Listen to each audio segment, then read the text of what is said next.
Hello everyone, मैं विपिन एक बार फिर आपके सामने और आज मैं लेकर आया हूँ lecture number 126 on smart read vocab. As usual आज के इस लेक्चर में मैं डिस्कस करने वाला हूँ स्मार्ट रीड ड्रिल नंबर 126 में जो पैसेज हमने आपके लिए पिक किया है इंग्लिश लैंग्वेज का, उसके difficult complex important words, phrases, idioms या फिर फ्रेजल वर्ब्स को। चलिए शुरू करते हैं आज का लेक्चर। और आज का पहला ईडियम है आपके सामने रॉम्प होम। रेफरेंस क्या लिखा है?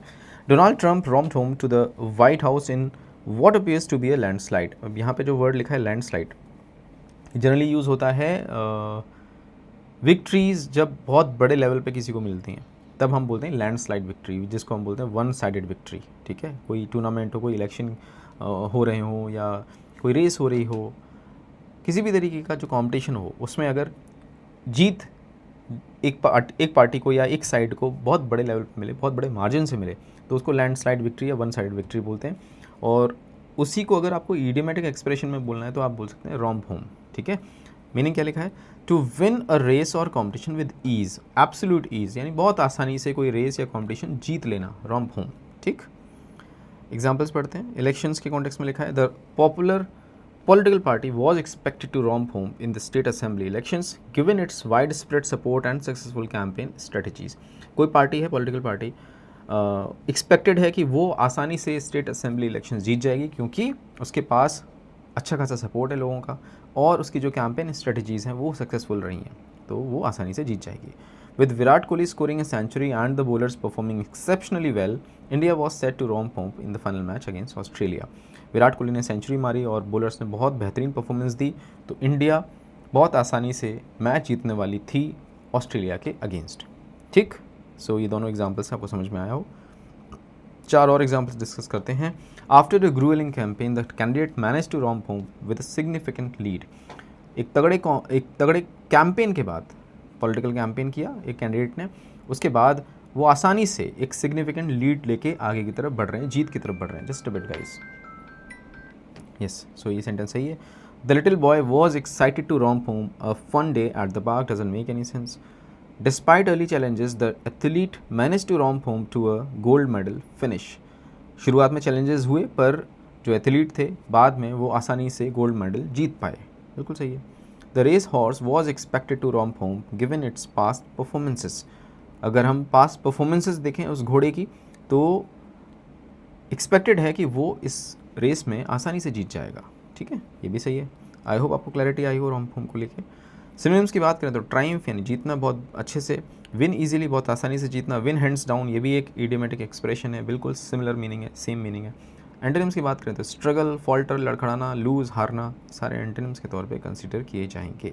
Next word is pesky. Reference, he won Wisconsin and Pennsylvania, two of the biggest prizes of the 7 pesky battle ground states. Pesky adjective के तौर पे यूज़ होता है, इसका मीनिंग होता है कॉजिंग ट्रबल या फिर अनोइंग, यानी चिढ़ाने वाला, गुस्सा दिलाने वाला, परेशान करने वाला, उसके लिए हम यूज़ करते हैं पेस्की, एडजेक्टिव है।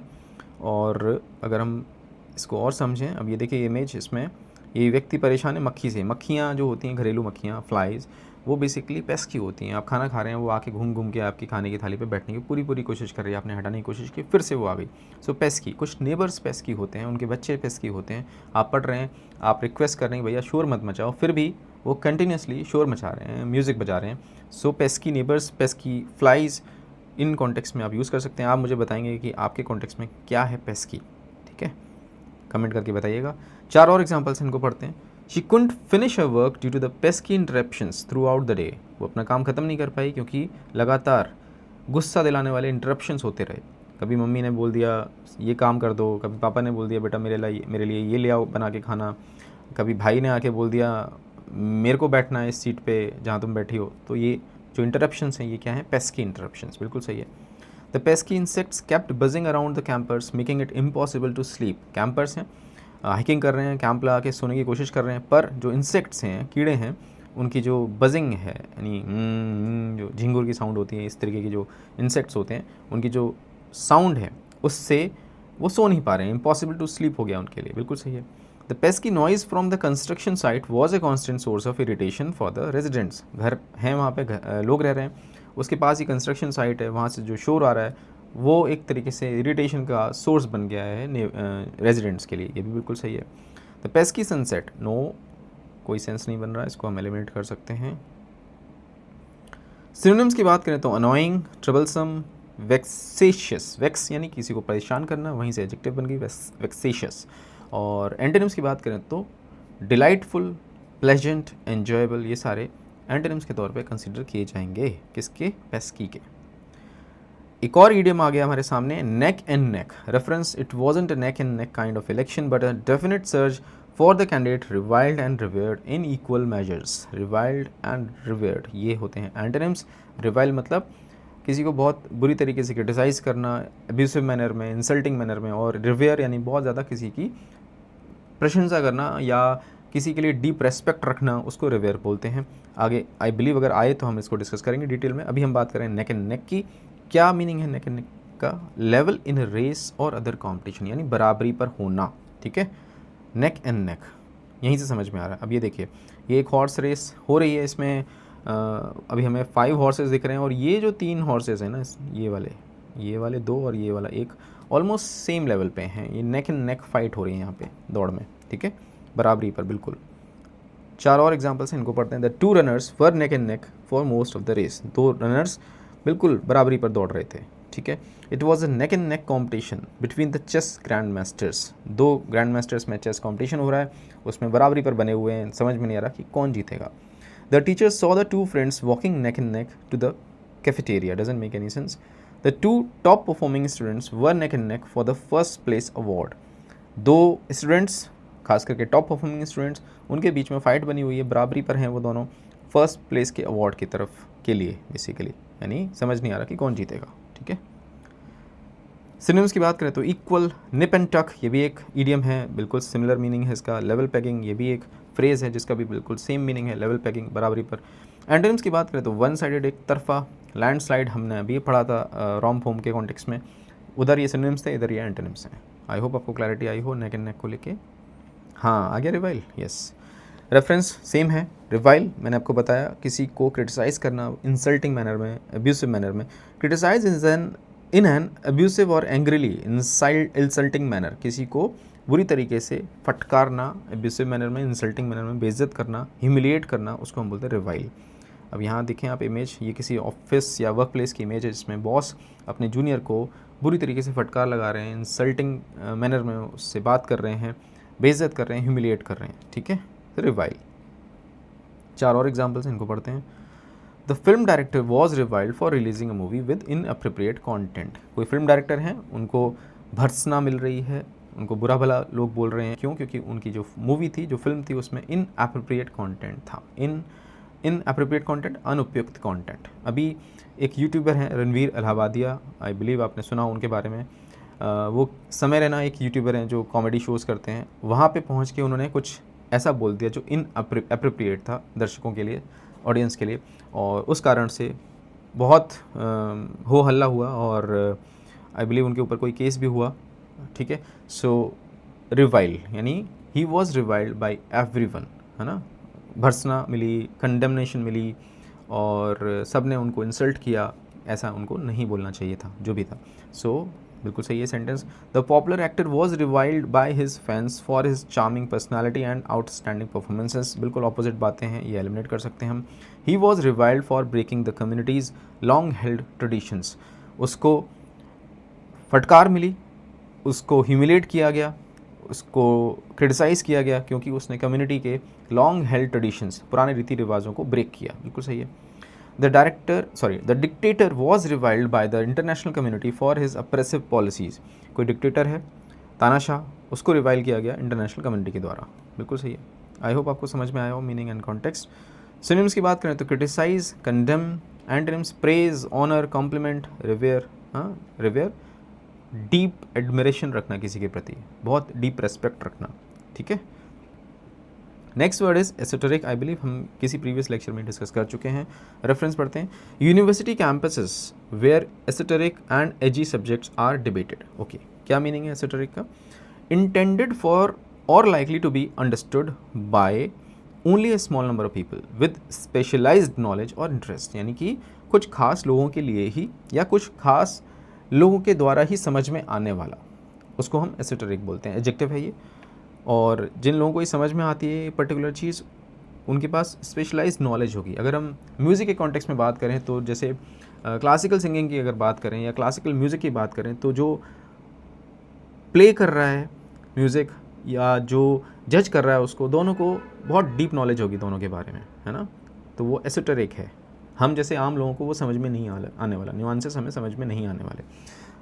क्लासिकल म्यूजिक का ही एग्जाम्पल लिखा हुआ है। The Raga he perform was so esoteric that only seasoned musicians of Indian classical music could truly appreciate the subtle nuances and complexity. जो मैंने बात बोली एग्जैक्टली एग्जाम्पल वही लिखा हुआ है कि कोई राग किसी ने परफॉर्म की, वो इतनी एसोटेरिक थी कि केवल जो सीजनड म्यूजिशियंस हैं, यानी बहुत गहरी नॉलेज वाले पुराने एक्सपीरियंस्ड वंस, उन्हीं को नुआंसेस समझ में आया और उन्होंने अप्रिशिएट किया। सही है।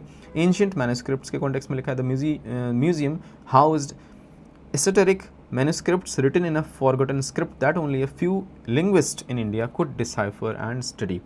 जो पर्टिकुलर मैन्युस्क्रिप्ट है, हस्तलेख, वो कुछ ही लिंग्विस्ट हैं जो भाषा के जानकार हैं, वही डिसाइफर कर पाते हैं और वही स्टडी कर पाते हैं। ठीक है। सो आई होप आपको क्लैरिटी आई हो एसोटेरिक की। चार और एग्जाम्पल्स इनको पढ़ते हैं। The philosophers teachings were considered esoteric appealing only to a select group of scholars. अब जो स्कॉलर्स हैं उनकी जो टीचिंग्स हैं वो एसोटेरिक हैं और बहुत ही कम या बहुत छोटे या सेलेक्टिव स्कॉलर्स हैं जिनको वो अट्रैक्ट करती है। कह सकते हैं ना भाई, कोई ऐसी चीज़ जो पहली बात तो इतनी नुआंस्ड है कि हर किसी की समझ में नहीं आ रही, और जो उसी डोमेन की नॉलेज रखते हैं उसी को वो अट्रैक्ट करेंगी। तो वही बात यहाँ पे लिखी है कि कोई फिलोसफर्स हैं, उनकी टीचिंग्स एसोटेरिक हैं, तो अपील, वो जो टीचिंग्स हैं वो appeal select group of scholars को ही करेंगी, उन्हीं लोगों को समझ में आएंगे। ठीक है, जो उनकी नॉलेज रखते हैं, जिनको उसमें डीप इंटरेस्ट है। The workshop on advanced mathematical theories was so esoteric that only a handful of participants attended. कोई वर्कशॉप थी एडवांस मैथमेटिकल थ्योरीज पर, वो इतनी एसोटेरिक थी कि बहुत ही कम लोगों ने उसको अटेंड किया। आई बिलीव पिछले लेक्चर में बात की थी मैंने मसान मूवी की। तो वो जो जॉनरा है ना मूवी का, जिस जॉनरा में मसान मूवी आती है, अगेन वो भी एसोटेरिक है, वो बहुत कम लोगों को समझ में आने वाला है। ठीक है, ऐसी जो मूवीज़ होती हैं मसान टाइप्स, तो वो बहुत कम लोगों को समझ में आती हैं। तो आप देखें कि उन मूवीज़ की जो परफॉर्मेंस होती है बॉक्स ऑफिस पे, वो बहुत फेलियर टाइप होती हैं, कोई कलेक्शन ही नहीं हुआ, क्योंकि बहुत कम लोगों को समझ में आने वाली है। ठीक है, एसोटेरिक। सो वही एग्जांपल है यहाँ पे। The best selling novel was full of esoteric references that resonated with main stream audiences. अब ये ऑपोजिट बातें हैं, कॉन्ट्राडिक्टरी बातें।